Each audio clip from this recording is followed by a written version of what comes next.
कुछ इस प्रकार से रूमें रहती है मुंबई के अंदर, छोटी छोटी सी, जिसके अंदर है पीने के लिए पानी। देखो कुछ इस प्रकार से रखा हो भाई। रूम रेंट पे नहीं लिए थे तो कभी कभी ऑटो पे सो जाते थे, कभी कभी टांग करके लेके जाओ। ये सब कोई दिखाता नहीं है, ना ही कोई बताता है। जो रूम पे रहते हो मिनिमम सैलरी कितना रहना चाहिए? हाँ भाई, तो कोई मिलता नहीं है भाई, आपको स्टेशन के बाहर सोना पड़ेगा। सारे लड़के जो होते हैं ना वो भाग करके आ जाते हैं, उनके लिए मैं बता रहा हूँ। और कमाने के लिए सबसे पहले रूम लेना पड़ता है। रूम का जो खर्चा है वो काफ़ी ज़्यादा रहता है। यहीं पे सोते हैं, यहीं पे नहाते हैं, यहीं पे खाना बनाते हैं। नमस्कार दोस्तों, आप सभी का स्वागत है एक और नए वीडियो में। और आज के इस वीडियो में आप सभी को मैं दिखाने वाला हूं भाई, अगर आप पहली बार मुंबई आते हैं तो मुंबई में काम करने के लिए बहुत सारे लोग आना चाहते हैं। और काम तो कहीं ना कहीं मिल ही जाता है, बहुत सारे व्यक्ति को नहीं मिलता है भाई, लेकिन अधिकतर लोगों को काम मिल ही जाता है। लेकिन मेन जो दिक्कत है वो दिक्कत आती है, रूम कहाँ मिलेगा। और रूम मिलेगा भी तो उसका जो डिपॉजिट है वो कितना लगेगा, और रेंट कितना रहेगा। क्या अगर मैं, जैसे आप पहली बार मुंबई में रूम रेंट पे लेंगे तो उसका जो खर्चा है वो कितना आएगा, एरिया कैसा रहता है, रूम कितना बड़ा मतलब कितना बड़ा रहता है, उस पर कैसे रह सकते हो। अगर फैमिली के लिए चाहिए तो उसमें क्या क्या रहना चाहिए रूम के अंदर। और पहली बार आते हैं तो सबसे पहले ये बता दो भाई, खर्चा कितना होएगा मिनिमम। क्योंकि सब ये जानना चाहते हैं, जो गांव से जॉब करने के लिए आते हैं, पढ़ाई करने के लिए आते हैं, या फिर एक्टिंग करने के लिए आते हैं, या फिर बिजनेस करने के लिए आते हैं, कुछ भी करने के लिए आते हैं, तो वो सर्च करते हैं कि भाई मुंबई जाऊंगा, मुंबई में रूम लेकर के रहने का खर्चा कितना आता है। आइए आज के इस वीडियो में दिखाने का प्रयास करते हैं कि रूम कितना बड़ा रहता है, फर्स्ट टाइम अगर आते हैं तो कितना खर्चा होएगा। पहले आपको मैं थोड़ा सा रूम दिखा दूँ भाई, क्योंकि मैं रूम रेंट पे लेके अकेले रहता हूँ। और एक भाई का कमेंट भी आया था कि भाई आप जैसे रहते हो, वो अगर हम लोग आकर के अकेले रहें तो कितना मंथली इनकम रहना चाहिए। ये भाई का कमेंट था कि आप जैसे अकेले रहते हो रूम लेकर के, मंथली कितना इनकम रहना चाहिए। तो आइए आज के इस वीडियो में ये भी जानने के लिए मिलेगा। फिलहाल भाई अभी अभी सो के उठा हूँ, सुबह का 10 बज रहा है। कुछ इस प्रकार से रूमें रहती है मुंबई के अंदर, छोटी छोटी सी, जिसके अंदर हम जैसे वर्करों का जीवन का गुजर बसर होता है भाई। सामने देख सकते हो कुछ इस प्रकार से जो जीन्स वगैरह था भाई, उसको मैंने, जो वेस्टेज है उसका मैंने पोंछने के लिए लगा दिया है, मतलब वहाँ पे रख दिए हैं ताकि कभी भी मोहारी से बाहर आऊँ तो आराम से पैर वगैरह पोंछ सकें। सामने देख सकते हो एक छोटा सा गीलन है, इसी में पानी स्टोर करके रखते हैं। अगर पानी आता है खोल करके इस पे भर लेते हैं। अगर एक दिन भरता हूँ तो भाई आराम से 4-5 दिन चल ही जाता है। पीने के लिए पानी देखो कुछ इस प्रकार से रखा हो भाई। और वैसे बता दूं आप सभी को, ज़्यादातर समय में जॉब पे रहता हूँ, तो थोड़ा सा ये जो गिलन वगैरह है आपको गंदा देखने के लिए मिलेगा, तो थोड़ा सा इग्नोर कीजिएगा। आइए मैं आपको थोड़ा सा रूम दिखाता हूँ। और इतना बड़ा जो रूम दिखा रहा हूँ ना, अगर आप मुंबई आते हैं और इतना बड़ा रूम पे अकेला रहना चाहते हैं या फैमिली के साथ रहना चाहते हैं तो कितना खर्चा आएगा, पूरा जानकारी मैं दूंगा भाई। ये देखिए कुछ इस प्रकार से मोहरी रहती है, कहीं ना कहीं आप मुंबई में सुने होंगे, इसको मोहरी कहा जाता है भाई। जहाँ पे कपड़ा धुला जाता है, बर्तन धुला जाता है और नहाया जाता है। इसी के बगल में आपको यहाँ पे दिख जाएगा किचन। कुछ इस प्रकार से आप सभी को मुंबई की छोटी सी चॉल रूम में किचन देखने के लिए मिलेगा, जहाँ पे आप आराम से अपना मनपसंद खाना वगैरह बना करके खा सकते हैं। ये देखिए कुछ इस प्रकार से किचन रहती है। अधिकतर रूमों में ऐसा ही रहता है भाई, जो आप अभी देख रहे हो ना। अगर आप कोई भी रूम लेंगे तो इसी प्रकार से आप सभी को इतना ही बड़ा छोटा सा किचन मिलेगा। इससे भी छोटा छोटा किचन मिलता है भाई, जैसे ये थोड़ा सा रूम बड़ा है तो वह उस हिसाब से किचन बना हुआ है। तो कुछ इस प्रकार से आप सभी को किचन देखने के लिए मिलेगा। सिस्टम देखो भाई किस प्रकार से सिस्टम बना हुआ है। यहाँ पे गैस बाटली रखने का जगह है। यहाँ पे देखेंगे तो अपना जो आपका बर्तन वगैरह भी रख सकते हो, और नीचे चाहो तो आप अपना राशन वगैरह भी रख सकते हो। तो इसी प्रकार से बना हुआ रहता है, जिसमें सामान वगैरह रखा जाता है और खाना पीना बनाया जाता है। और इसी के बगल में मोहरी रहता है, जहाँ पे भाई कपड़ा धुला जाता है और नहाया जाता है, और जो भी बर्तन वगैरह धुला जाता है। और आप सोचते होंगे भाई ये सब तो ठीक है, किचन दिखा दिया आपने, मोहरी दिखा दिया आपने, खाना बना लूँगा, नहा लूँगा, लेकिन बाथरूम कहाँ जाऊँगा, बाथरूम कैसे भाई। तो उसके लिए जो है मैं आपको बता रहा हूँ, रेंट जो है ज़्यादा देना पड़ता है भाई मुंबई के अंदर। जैसा इसका 5,000 रुपये रेंट है, ऐसा ही बता रहा हूँ, अगर 5,000 रुपये रेंट है तो आपको बाथरूम वाला रूम चाहिए इतना ही बड़ा, तो इसका 2,000 रुपये एक्स्ट्रा पकड़ लीजिए, 2,000 रुपये भाई। ये देखिए कुछ इस प्रकार से रूमें रहती हैं, और यहीं पे आराम से 4-5 लोग चाहो तो सो सकते हो, अगर आप चाहो तो अकेले भी रह सकते हो। आपके ऊपर डिपेंड करता है कि आप किस काम के लिए आ रहे हैं, पढ़ाई के लिए आ रहे हैं। तो मैं रिकमेंड करूँगा भाई कि आप पीजी रूम ना लें। पीजी रूम में बहुत खर्चा है भाई, क्योंकि मैंने इससे पहले मैं वीडियो बनाते रहता हूँ, इस चैनल पे नहीं डालता हूँ। इस चैनल पे तो आज पहली बार मैं ऐसा बता रहा हूँ आप सभी को। मेरा एक और चैनल है मिस्टर रवि ब्लॉगर, उस पर जाके चेक कर लीजिएगा, मैंने पीजी का भी वीडियो डाला है भाई। उस पर बताया है आप सभी को, अगर पहली बार आप मुंबई आते हैं और पीजी में रहते हैं तो 1 दिन का चार्ज कितना है, 2 दिन का चार्ज कितना है, 3 दिन का चार्ज कितना है, घूमने के लिए आते हैं तो, या फिर आप महीना जॉब करने के लिए आते हैं, परमानेंट रहना चाहते हैं 6 महीना साल भर, तो उसका रेंट कितना रहता है। 1 महीने का रेंट भी मैंने आपको उस पर बताया है। वैसे भाई पीजी लेंगे तो आठ, कहीं पे 8,000 है, कहीं पे 9,000 है, कहीं पे 10,000 है, कहीं पे 12,000 है, कहीं पे 15,000 है, कहीं पे 16,000 है, जैसा रूम रहता है। पीजी रूम भी कैसा रहता है बता दो आप सभी को, एक बेड लगा हुआ रहता है। बाकी आप जा करके चेक कर सकते हैं, मैंने उस वीडियो पे मिस्टर रवि ब्लॉगर सर्च कीजिएगा, पहले नंबर पे आपको दिख जाएगा। वैसे आप सर्च कीजिएगा ना मुंबई जोगेश्वरी पीजी रूम, तो भी दिख जाएगा आपको। मैंने आपको पूरा दिखा दिया भाई, इसी प्रकार से रूमें रहती हैं। अगर आप चाहो तो इस रूम का बता दूं भाई, अगर आप मुंबई पहली बार आते हैं और ऐसा रूम लेना चाहते हैं, तो इतना बड़ा रूम का जो रेंट है मिनिमम भाई 6,000 5,000 के बीच में आता है। ये जो आप रूम देख रहे हो मेरे पीछे जिस पे मैं रहता हूँ, मैं तो मैं काफ़ी कम रेंट भरता हूँ, क्योंकि स्टेशन से काफ़ी ज़्यादा लंबा है और आउट ऑफ साइड में है भाई, इसके लिए थोड़ा सा कम में मिल गया है। मैं 3,000 रुपये रेंट भरता हूँ। और मिनिमम अगर आप पहली बार अगर आप मुंबई में रूम लेते हैं ना, तो खर्चा कितना आएगा मालूम है? अगर आप फैमिली के लिए लेते हैं तो 30 से 35 हज़ार पकड़ लीजिए। अगर आप अपना सिंगल के लिए लेते हैं तो 30,000 मिनिमम पकड़ लीजिए। क्यों? क्योंकि भाई अगर आप ऐसा रूम लेते हैं तो ऐसा रूम लेने के लिए सबसे पहले एजेंट को पकड़ना पड़ेगा। और एजेंट क्या करता है, जैसे ये रूम है और इस रूम का जो मालिक है एजेंट उसको जानता है भाई। बिना एजेंट का आपका काम नहीं होएगा। जैसा ये रूम है, इस रूम का मालिक कौन है भाई? जो भी है एजेंट उनसे कांटेक्ट में रहता है, तो आपको पहले एजेंट के पास जाना पड़ेगा। और एजेंट का क्या भूमिका रहता है, एजेंट जो रहता है ना, वो आपको रूम तो दिला देगा। आप बोले, आपसे पहले पूछेगा आपको कैसा रूम चाहिए, तो आप बोलेंगे मुझे फैमिली वाले के लिए चाहिए, लेटरिन बाथरूम अटैच होना चाहिए। तो आपको बताएगा आपका क्या बजट है, तो आप बताएंगे उसको मेरा 5,000 6,000 बजट है। तो वो बोलेगा ठीक है मैं बताता हूँ।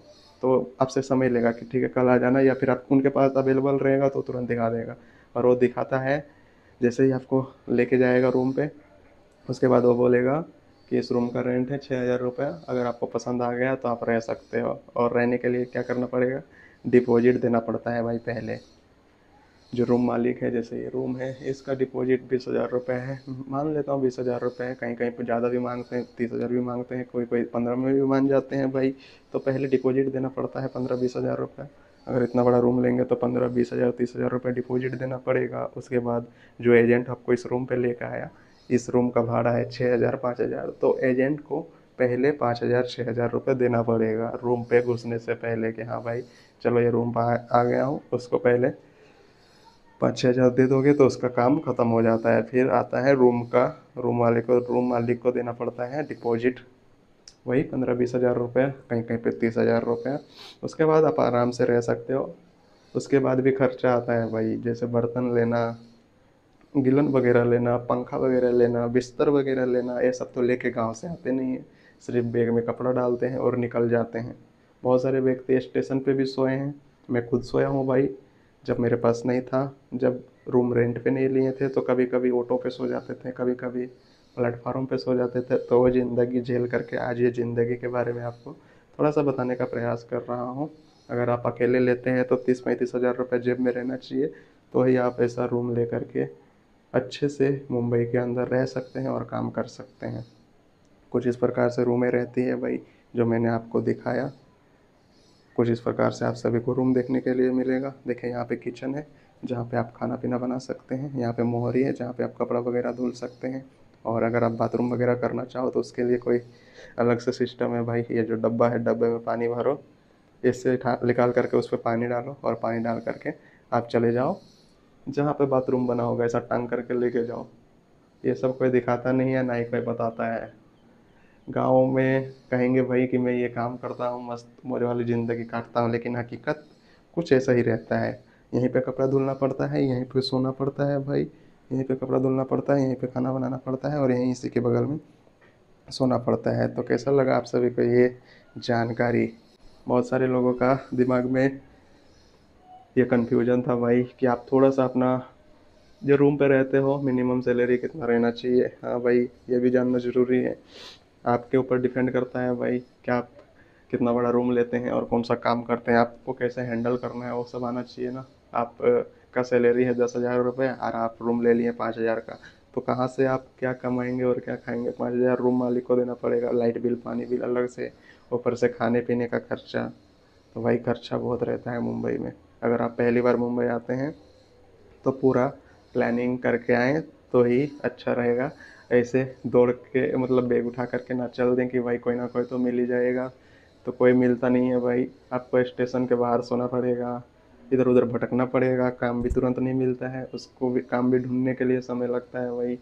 जैसे आप पहली बार आते हो तो आपको यही समझ में नहीं आएगा मुझे जाना कहाँ है, बात किससे करना है, किसके साथ रहना है। बहुत सारे लड़के जो होते हैं ना वो भाग करके आ जाते हैं, उनके लिए मैं बता रहा हूँ। अगर आप चाहते हो भाई मुंबई में जॉब करना, अच्छे से रहना, तो सीधा और सिंपल सा भाई 20-30 हज़ार रुपये आपके जेब में रहना चाहिए।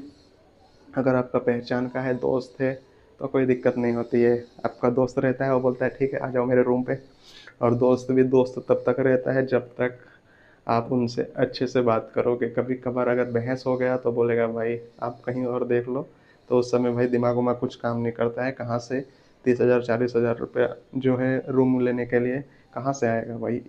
जो गांव से देखते हैं उनके पास इतना नहीं रहता है कि हाँ भाई मैं चलूँगा गांव, 20-30 हज़ार रुपये मेरे पास। अगर उनके पास 20-30 हज़ार रुपये रहता तो भाई क्यों मुंबई आने के लिए सोचता।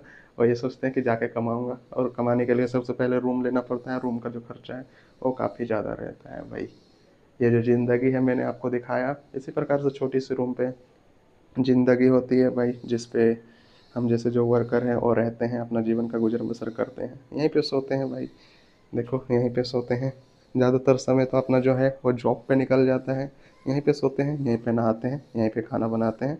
बाथरूम वगैरह का सिस्टम बाहर। आपके पास ज़्यादा पैसा है तो आप थोड़ा सा लेटरिन बाथरूम अटैच वाला रूम ले सकते हो और उस पर रह सकते हो। तो भाई अगर आप पहली बार मुंबई आते हैं तो ये चीज़ ध्यान रखें कि मुंबई में जाने से पहले भाई 20-30 हज़ार रुपये जेब में रहना चाहिए। अगर 20-30 हज़ार रुपये नहीं है तो भी आ सकते हो, आकर के रह सकते हो।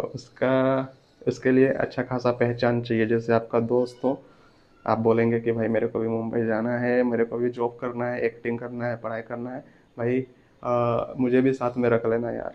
तो वो भी साथ में रखते हैं तो भाई 2-4 दिन के लिए, 2-4 नहीं 2-4 महीने के लिए अच्छे से व्यवहार करेंगे। बाद में आपसे थोड़ा सा ऐसा हो ही जाता है भाई, कोई भी कितना भी ज़्यादा दिन नहीं संभालता है। 1 महीना 2 महीना 3 महीना बस, उसके बाद तो भाई असली रूप आपको खुद पे खुद दिख जाएगा किसी का भी। और मैंने पूरा बता दिया आप सभी को, पूरा जानकारी दे दिया। अगर पहली बार आते हो तो भाई ऐसा नहीं है कि सिर्फ रूम ही रेंट पे लेना पड़ेगा, तो खाली 10,000 डिपॉजिट दे दिए, 15,000 डिपॉजिट दे दिए, दलाली को दे दिए, ऐसा नहीं है। उसके बाद ही बहुत खर्चा आता है। जैसे ये गिलन है भाई, इस गिलन में पानी भरा हो तो इस गिलन को खरीदना पड़ेगा भाई, पानी वानी रखने के लिए। पानी रखने के लिए गीलन खरीदना पड़ेगा, पीने के लिए अलग से गीलन खरीदना पड़ेगा, नहाने के लिए अलग से बाल्टी खरीदना पड़ेगा, खाना बनाने के लिए अलग से आपको पूरा बर्तन खरीदना पड़ेगा। उसके बाद चूल्हा भी खरीदना पड़ेगा, गैस बाटली भी खरीदना पड़ेगा। तो ये सब का भी खर्चा भाई जो है वो लगने वाली है। और ये सब का खर्चा भाई बहुत ज़्यादा रहता है। ये सब अगर चूल्हा लेने जाओ, ये बड़ा वाला बाटली लेने जाओ तो 7-8 हज़ार रुपये का खाली बड़ा वाला बाटली आता है। तो मैं छोटा वाला लिया हूँ, ये मुझे करीब 1500 रुपये का पड़ा है। और इसमें गैस डलवाया था 500 रुपये का। 1500 और 500 2,000 रुपये का ये आया था। और 1,000 रुपये का ये आया था, 3,000। और भाई 2,000 रुपये का छोटा छोटा जो बर्तन है वो आया था। शुरू बार अगर पहली बार मुंबई आते हैं तो ये सब लेना ही पड़ता है भाई। ये हो गया। फिर ऊपर देखो ये जो लटका हुआ है पंखा, पंखा भी आपको लेना पड़ेगा। इसका भी 1,000 1,500 रुपये पकड़ लीजिए भाई। तो ये सब जो है पहली बार अगर मुंबई आते हैं तो 30-35 हज़ार रुपये जेब में रहना चाहिए, वरना आपका पहचान रहना चाहिए, तो ही आप अपने सपनों को मुंबई में आकर के पूरा कर सकते हैं, अन्यथा मुश्किल है। बाकी मैं आपको पूरा जानकारी देते रहता हूँ, उस चैनल पर जाकर देख लीजिएगा, मिस्टर रवि व्लॉगर। उस पे आपको पूरा जानकारी मिलेगा कि कैसे, उस पे मैं ये सब दिखाता हूँ कि कैसे अगर आप मुंबई में रूम रेंट पे लेना चाहते हैं तो एरिया कैसा दिखता है, कैसे जाया जाता है, मैं पूरा दिखाता हूँ उस पे, कि स्टेशन से कैसे जा सकते हो, बस नंबर क्या है, कित स्टेशन से कितने दूरी पे है, और वो एरिया कैसा दिखता है, वो सब मैं उस चैनल पे दिखाता हूँ, मिस्टर रवि ब्लॉगर। कहीं ना कहीं आप तो उस चैनल पे देखे होंगे, अगर नहीं देखे हैं, जो नए व्यक्ति हैं, जो नए व्यक्ति जुड़े हैं, वो आप जा कर के उस पर चेक कर सकते हो भाई। उस चैनल पे मैं सब दिखाता हूँ। इस चैनल पे मैं सिर्फ ट्रैवलिंग वगैरह करता हूँ, इधर उधर घूमता हूँ, तो मैं इस पे बनाता हूँ। लेकिन एक भाई का बार बार कमेंट आ रहा था, बार बार, कि भाई आपके जैसे रहने में मिनिमम सैलरी कितना रहना चाहिए, 15-20 हज़ार रुपया तो सैलरी रहना चाहिए भाई। 15-20 हज़ार के नीचे रहेगा, 12 हज़ार 10 हज़ार, तो उतने में सर्वाइव कर पाना मुश्किल हो जाएगा। फिर आपको करना क्या पड़ेगा, अगर 12 हज़ार 13 हज़ार सैलरी है तो उसमें आपको क्या करना पड़ेगा मालूम है? जैसे ये रूम है, इस रूम पे कहीं कहीं जगहों पे भाई, कहीं कहीं पे क्या होता है, इतना बड़ा रूम है ना, तो इतने बड़े रूम पे 4 से 5 लोग रहते हैं, उसी में आपको एडजस्ट एडजस्ट होना पड़ेगा। और उसका जो रहता है, जैसे अभी ये 5 हज़ार का रूम किराया है मान लीजिए, तो इसमें 5 लोग रह रहे हैं, तो सबका डिवाइड हो जाता है हज़ार हज़ार हज़ार रुपये। तो उसी प्रकार से आपको ढूंढना पड़ेगा भाई। और अगर आप पहली बार आते हैं तो सोचते हैं कि मैं अकेला हूँ, जाऊँगा किसी के साथ रह लूँगा, तो भाई कोई रखता नहीं है। क्यों नहीं रखता है? जैसे ये रूम है, इस रूम पे बैग वगैरह है, बैग में सामान है, तो लोग सोचते हैं कि भाई अगर ना जानता हूँ ना पहचानता हूँ, इसको कैसे रख लूँ, मोबाइल वगैरह रहता है, तो कोई रखता नहीं है भाई। वैसे आप सोचेंगे कि जाऊँगा किसी ना किसी के साथ रह लूँगा, तो कोई रखता नहीं है मुंबई के अंदर।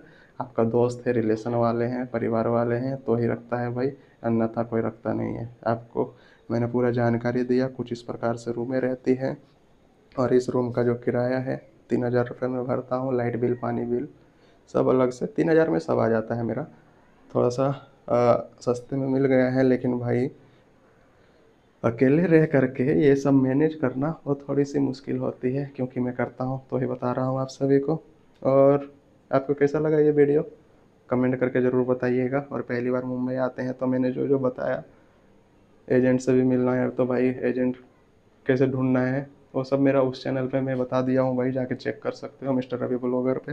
बाकी मैं आपको पूरा बता दिया भाई, इसी पे अपना जीवन का गुजर बसर होता है, इसी पे जॉब 12 घंटा 13 घंटा जॉब करते हैं, जॉब पे से आते हैं, सुबह सुबह सो रात को सोते हैं, सुबह मस्त नहा धो करके निकल जाते हैं भाई।